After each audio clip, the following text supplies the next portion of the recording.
And we got to go. Here's the Prime Over the Minister. last 2 months, Canadians have stepped up to keep each other safe. And because of those actions and those choices, in many parts of the country, we're getting this virus under control. Now, that doesn't mean we can let down our guard. But what our progress does mean is that where it's safe to do so, we can gradually and carefully restart some of our activities. For many small business owners and their workers, being able to reopen is welcome news. Of course, this is not without its challenges. People need help getting back on their feet.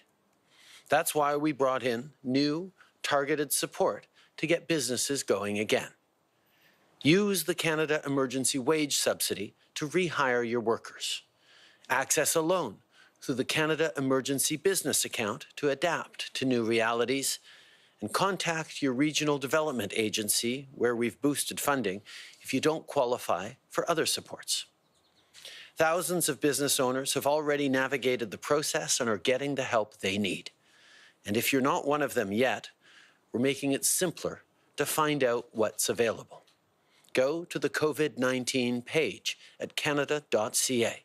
You'll find a section that lays out all the programs based on what your need is, from rehiring staff to accessing credit. Your business matters to your employees and to our country. In fact, it matters to our whole economy.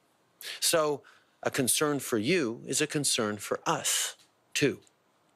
And that brings me to the question of your rent. Paying rent on your space might be a problem right now. We hear that, so we're taking action. We're creating the Canada Emergency Commercial Rent Assistance Program. This benefit will provide forgivable loans to landlords so that they can reduce by 75% the rent for small business tenants that have lost the majority of their revenue because of COVID-19. If you're a landlord and you and your tenant are eligible, please apply. Go to cmhc.ca to get the details on what information you'll need when the application portal opens starting May 25th. Once this launches, you'll receive your relief quickly. Our government, along with the provinces and territories, will cover 50% of the rent. We're asking that landlords absorb 25% and tenants pay the rest with the support of programs like the CEBA. For larger retailers, we're also working on a new support, and we'll have more details to share soon. These are challenging times, but together we can protect jobs and make sure that our economy bounces back, and that will be good for everyone. On est en train de mettre sur pied. We are setting up an emergency aid program for commercial leases for small businesses. In this program, owners will be able to get a subsidy loan to reduce 75% of the rent for small businesses that rent in their buildings and that have lost the majority of their income. Go to the CMHC website to see what you will need to present an application when the portal is launched on May 25th. You'll receive support shortly thereafter. Our government, together with the provinces and territories, will cover 50% of the rent. We're asking property owners to cover 25%, and the renters will have to pay the rest with the help of programs like CEBA. For bigger merchants, we're developing other measures of support, and there will be more detail later. Together, we can protect jobs and act so that our economy can come back in force, which is good for everyone. Whether you work at the restaurant around the corner or at an office downtown, your job is how you support yourself and your family. And no matter what you do, no matter how many other people your workplace employs, we need to protect that. In addition to our support for small businesses, we've also brought in help for companies of every size. Last week, we launched the Large Employer Emergency Financing Facility to provide bridge loans for the country's largest employers. As of today, applications for this financing are open. These loans will be delivered through the Canada Development Investment Corporation in cooperation with Innovation, Science and Economic Development Canada and the Department of Finance. Our priority is that this program be fair and effective. Loans will be designed with a clear goal: protecting jobs and helping our economy rebound. Businesses can go online to cdev.gc.ca for more information on the application process. But I want to be clear, we are not offering companies a bailout. We are making loans available so that they can weather this storm and continue to employ millions of hardworking Canadians. À compter d'aujourd'hui, Today, businesses can apply for financing through the emergency credit for large employers. For more information on the application process, companies are asked to go online and see the cdev.gc.ca website.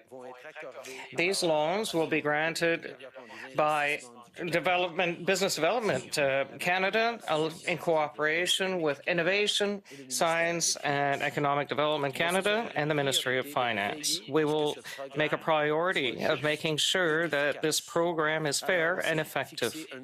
So we set a very specific objective to protect jobs and help the economy rebound. I want to be clear, this isn't a blank check for companies. We are giving loans so that they can get through this crisis and continue to employ millions of Canadians across the country. No matter who you are or where you live, we're here to support you. So I want to end this morning by reminding parents that when you receive your Canada Child Benefit payment today, it will include an extra $300 per child. This is money to help you through this very tough time. Peu importe qui vous êtes ou la région que vous habitez, regardless of who you are or where you live, we're here for you. I'd like to conclude today by reminding parents that when you receive today your CCB, you will receive an additional $300 per child. This money is to help you, your family, get through this difficult time. So please allow me to add this to parents. It's really not easy raising children in these times. And you're doing an excellent job, despite all the challenges and all the problems we're facing together as a society. Parents are doing an extraordinary job every single day. Please continue your good work. We will stay there for you, and we'll get through this together. Thank you. Thank you, Prime Minister. We'll now go to the phone for questions. One question, one follow-up. Operator. Thank you. Merci. Star 1 for questions. Étoile 1 pour des questions. Première question, Lina Did, La Presse canadienne. À vous. Bonjour, Monsieur Trudeau. Mr. Trudeau, Monday, we should see the House of Commons go back to normal. It's what the Conservatives want. And you seem to have lost your last ally, which was the NDP. So the Bloc Québécois is demanding, will you give it to them to avoid returning to normal work at the House of Commons? The changes to these programs and for small and large businesses. Let me correct you, Lena. We absolutely want to continue to defend our democratic institutions and to make Parliament work. It's extremely important, not just despite the crisis, but because of the crisis, that we have a functioning Parliament. For several weeks now, we get together 3 times per week, twice virtually and once in person, to allow MPs from all parts of the country to ask their questions, to bring their contributions. And since the beginning of this crisis, these contributions from all the various parties have helped us to create aid packages properly to help millions and millions of Canadians. So we absolutely want this work to be done and continue at the House of Commons. There are currently discussions between the different parties as to what is the best way to proceed given the COVID-19 situation, and these conversations continue, but I'd like to underscore that all parties, including the Liberal Party, want the opportunity to make Parliament work properly.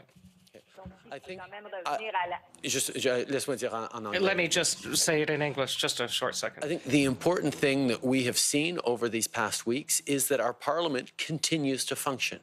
We've been meeting 3 times a week, twice virtually, once in person, to ensure that MPs from right across the country continue to be able to share the concerns of their constituents, ask questions of the government and its programs, and also highlight solutions that will help Canadians as we move forward. And from the beginning, we've had tremendous input from all parties that has helped us make sure we're getting it right to help millions of Canadians right across the country in this moment of crisis.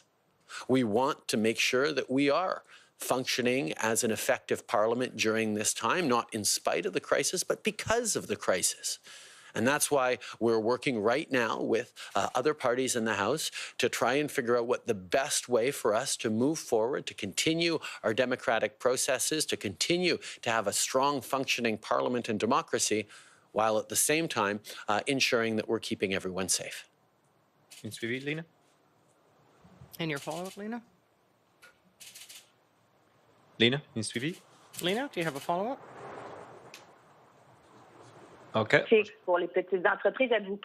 With small businesses, are you ready to... I'm sorry, Lena, you were cut off earlier. Can you repeat? Yes, yes. It's hard to communicate by computer. The Bloc Québécois want precise measures. I'd like for you to come back on these 2 requests.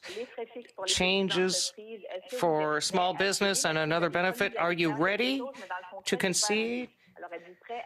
But are you ready to concede to the request of Le Québécois on those 2 issues? We continue to demonstrate flexibility to the PCU. We know we need to help more people, and we're doing it with other parties, and especially with Canadians. And as to the fixed costs, the biggest fixed cost of a small business is rent. So today's announcement for help for commercial leases for small businesses will be of enormous help to this exact situation. We will continue to discuss with the other parties to have a Parliament that is functional. Thank you. Merci. Next question, Jenny Tashagumskum, APTN. Line open. Hi. Good morning, Mr. Prime Minister. Sorry, having a problem with my phone here. So with provinces and economies opening up, First Nations communities are remaining closed. Now, do you support these extra measures, even though they create tensions with nearby jurisdictions? From the very beginning, our focus has been on keeping Canadians safe, with particular emphasis on people who are more vulnerable. And we've seen that because of challenges around health delivery, existing challenges and inequalities, Indigenous communities across the country are at a greater vulnerability to COVID-19 than others. That's why we put in place measures early on to help these communities protect themselves and be supported in this pandemic time.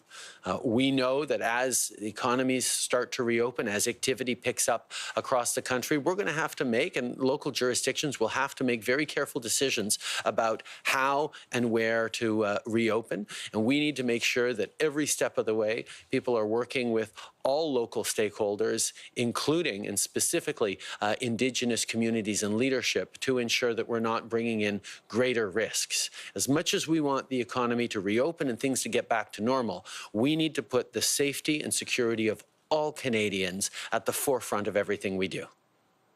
And a follow-up, Jamie? Thank you. And as a follow-up, just on a different note, this pertains more to federal than provincial prisons.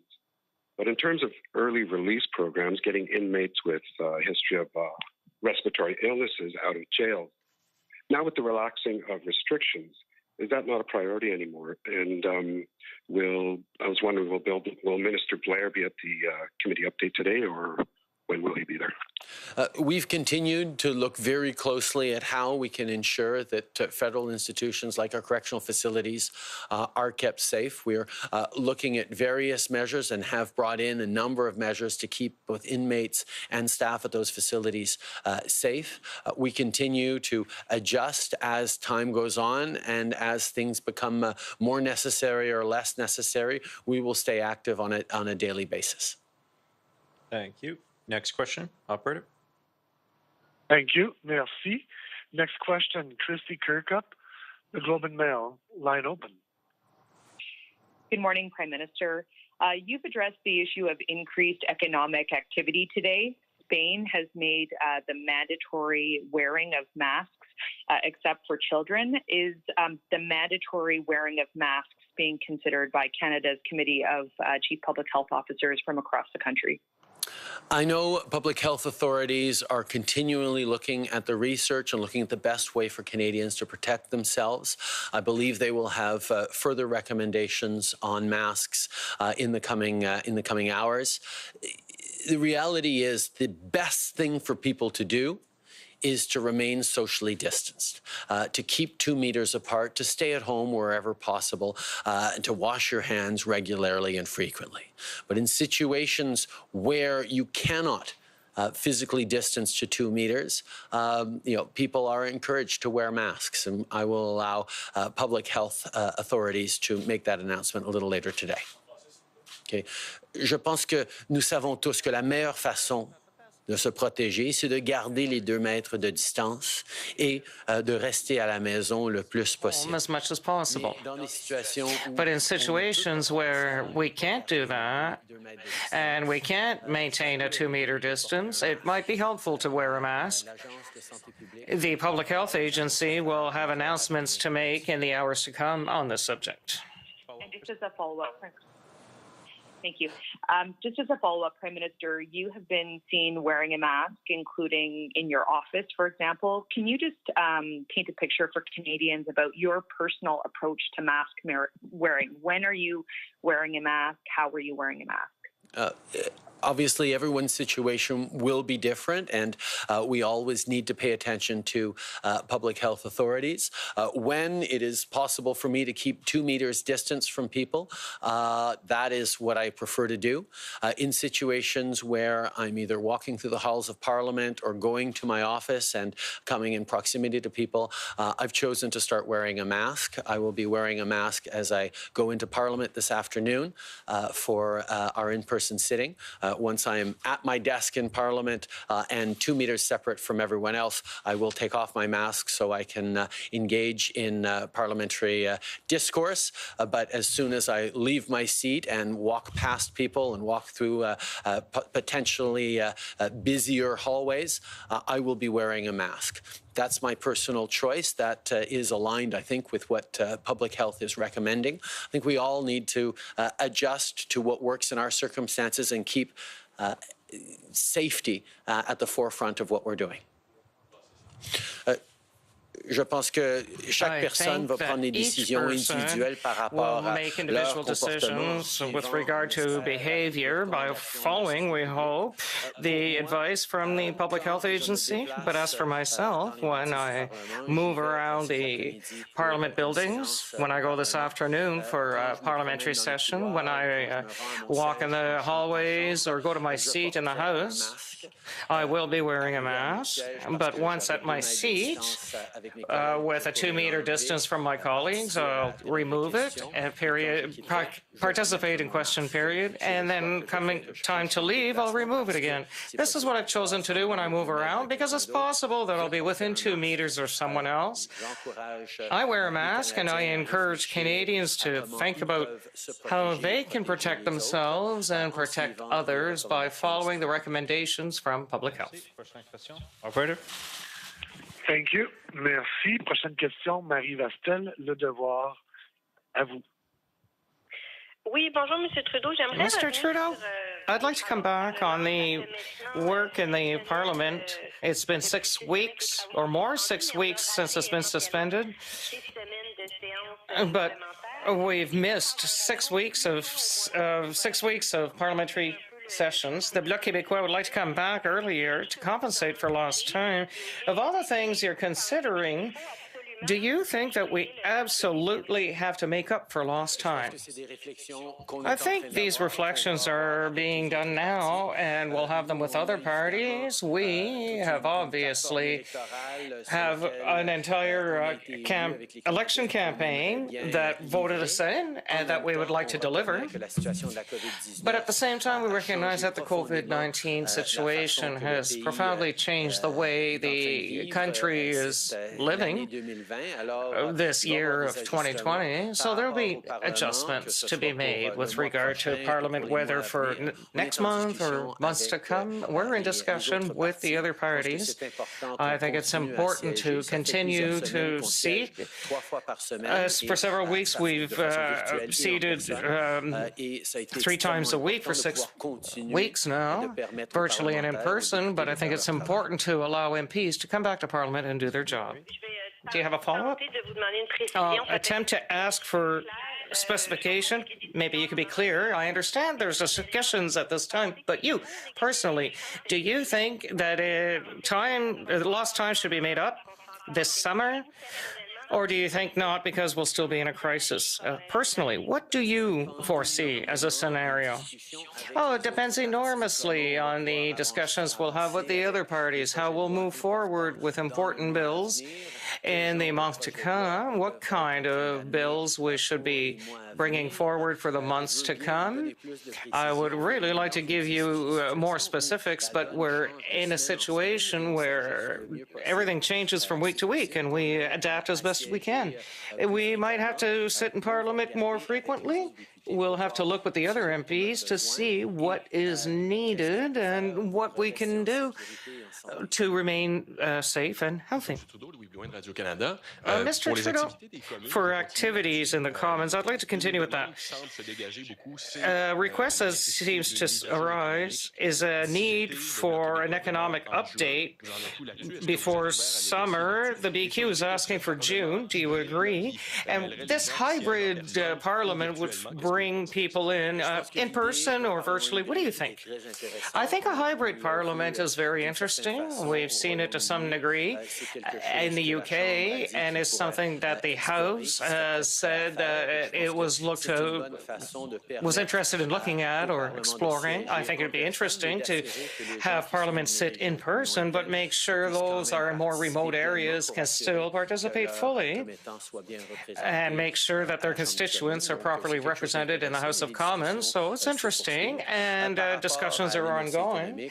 As for the economic update, we've always been transparent with regard to our investments and what we're doing, and for sure, everything changes every week with this economy, but we will certainly want to share with Canadians how we see the months to come for Canadians, but obviously we work every day to see if we can have a clearer idea of what will happen. I think there's a lot of interest in a hybrid Parliament model where some people will be there in person, where others will call in via video conferencing screens. I think there are ways of making it work and ensuring that MPs from every corner of the country get to participate and make sure their citizens are reflected in the debates that go on in Parliament, and not just those who live near the National Capital Region. Obviously, these are discussions that continue, but there are models that are effective out there that we should look at adapting for Canadian use. And in regards to where our economy is going, our government has been open and transparent about all the various measures we're putting forward. It is still very difficult to predict where our economy might be 6 months from now or even 3 months from now, but we will continue to work on sharing with Canadians a picture of what the future could look like. Sur Twitter, le président Trump, on Twitter, President Trump has thrown out the idea of a G7 meeting in person. Do you agree? First of all, we have to underscore the importance of the G7 and the importance of the meetings of these countries to counter this crisis and talk about recovery of the global economy. So it's very important that we have a meeting. We've already had one virtual meeting a few weeks ago. It's important that we have one way or another in June. As for the proposal to do it in person, we'll see what the Americans are proposing. We'll see what the conditions will be in terms of health that we need to follow. But it's an interesting idea, but we need a lot more detail before we can make a decision. I think it's extremely important that we continue to have leader-level summits. We had a G7 leaders virtual meeting a few weeks ago where we talked about this important situation we're in, and we're going to need to keep talking about not just how we get through this COVID-19 pandemic, but how we restore the global economy to its rightful activities. So yes, we need to keep meeting as leaders, whether that's virtual, in person. We'll certainly take a look at what the U.S. is proposing as host of the G7 to see what kind of measures will be in place to keep people safe, what kind of recommendations the experts are giving in terms of how that might function. There are lots of discussions to come, but we look forward to having those discussions with the American hosts. Hi, Prime Minister. Tom Parry, CBC. You're asking landlords to take part in this program that you're bringing in. We've heard reports, though, of some landlords who aren't taking part, refusing to take part. Doug Ford was very forceful on this yesterday. I'm wondering, are you having conversations with the premiers about putting more pressure on landlords to try to get them to take part in this program? I think we all understand that this is a crisis that is hitting really hard on businesses right across the country. And we know that if our economy is to come back, we need a large number of those businesses to hold on and to make it through this pandemic. That's why we are providing commercial rent assistance to landlords and tenants, and we really hope that they will take up on it. We know that if many businesses aren't able to make ends meet and do go under at this point, it'll be a lot slower to pick up the economy, and that'll be bad for Canadians, but it'll also be bad for landlords. It'll also be bad for building owners who will see a slower regaining of economic activity.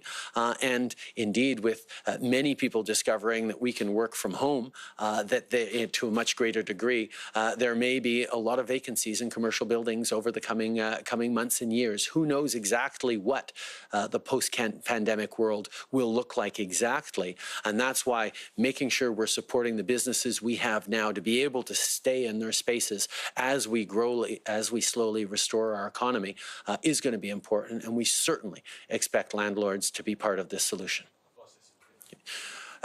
Nous savons que c'est extrêmement important that it's extremely important to come back in force as an economy, and if we have too many small businesses and too many people who lose their business because they don't have the necessary support during this pandemic, the recovery will be much longer, and that will harm our economy in general, but it will also hurt building owners and landlords. So we hope that building owners will use these measures to help their renters get through this crisis so that we can come back as an economy quickly. In a crisis like this, we need to be there for one another, and this is what I expect from the building owners. Police say they've made more than 2,000 home visits for people coming back into Canada, making sure that they're complying with the self-isolation rules. You were talking yesterday about bringing in more measures when non-essential travel is allowed. Other countries have brought in monitoring devices for people coming into the country. Is that something you'd look at, or do you want to look at other options first? Where do you stand on that? I think we know that a key part of reopening and keeping our economy going and controlling future spreads of COVID-19 will involve being very, very careful that we're not importing new cases, even as our economies open up, even as border restrictions are potentially loosened down the road.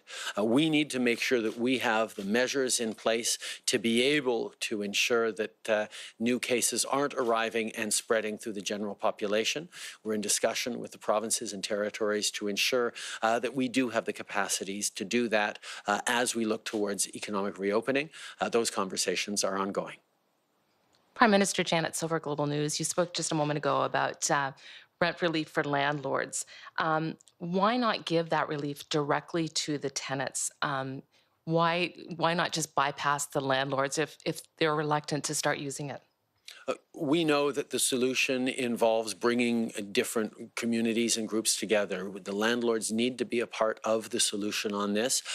We need them to understand that they do have a deep vested interest in keeping their renters in those spaces, that if more businesses go under because of COVID-19, we're all going to be worse off. And that's why this approach, in concert with the provinces, is going to be the right approach to do it. And we implore and expect landlords and building owners to understand that we all are in this together and we need to be there for each other. And this program is there to help them and to help small businesses.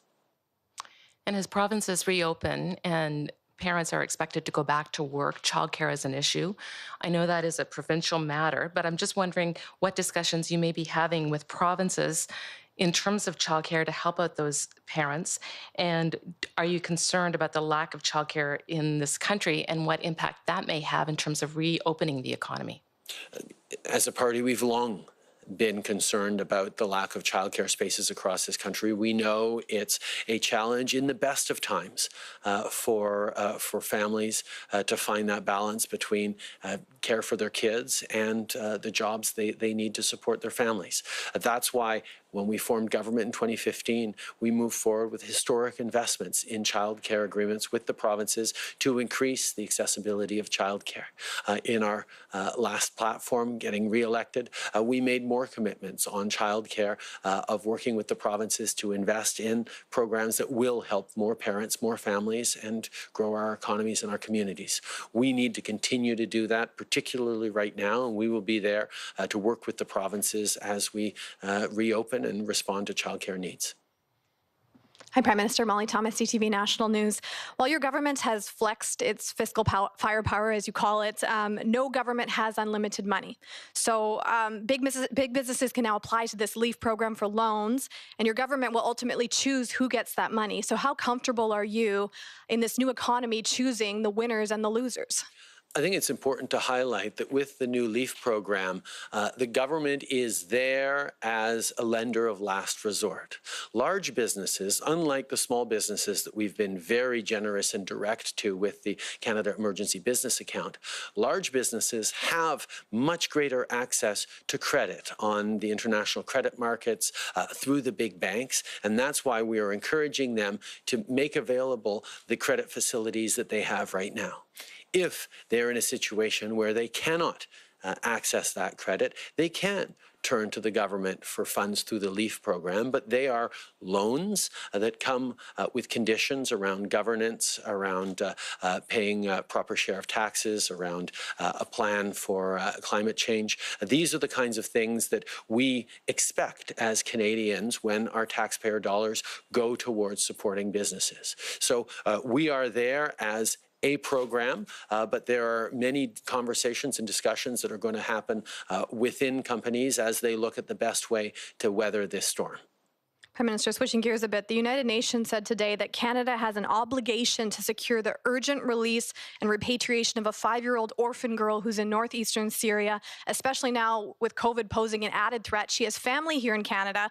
What is your government going to do to get Amira out of that overcrowded refugee camp? We have been working on this file for many months now. We know that it is an extremely difficult situation for the family. We're making sure that we're going through the proper processes, but we also understand the importance of being that country that is consistently there to support people in difficulty around the world. We're trying to do our part, even in difficult situations, and I want to thank the extraordinary public servants who are working even through this pandemic to help. Merci beaucoup tout le monde.